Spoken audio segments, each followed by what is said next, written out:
L'analyse de la situation. Comment s'y prendre pour bien la réussir?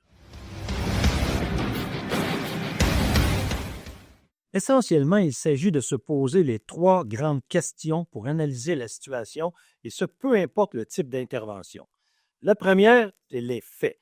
Il s'agit de déterminer les faits, et quand on parle de faits, c'est tout ce que nous avons comme certitude. Le deuxième élément, il s'agit des probabilités. Et lorsqu'on parle de probabilité, c'est tout ce qui pourrait se produire à partir de la certitude que j'ai en lien avec ce que je vois sur l'intervention. Et le troisième, il s'agit des ressources. De quoi ai-je besoin pour régler cette situation? Est-ce que j'ai assez de mes ressources présentes? Dois-je en demander des additionnels ou encore des spécialisés? Prenons cet incendie. Au niveau des faits, nous avons un édifice à logement de 2 étages auquel un incendie fait rage en pleine nuit.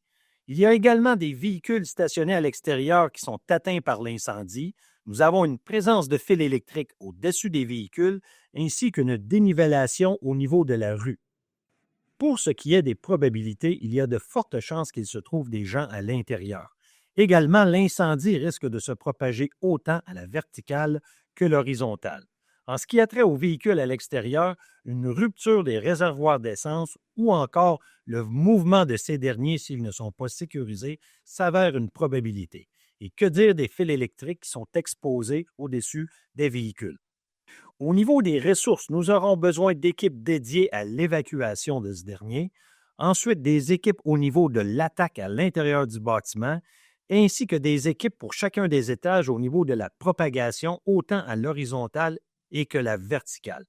Pour ce qui est de l'extérieur, nous aurons besoin d'autres ressources pour l'extinction des véhicules et bien sûr la compagnie hydroélectrique pour l'inspection des installations situées au-dessus des véhicules.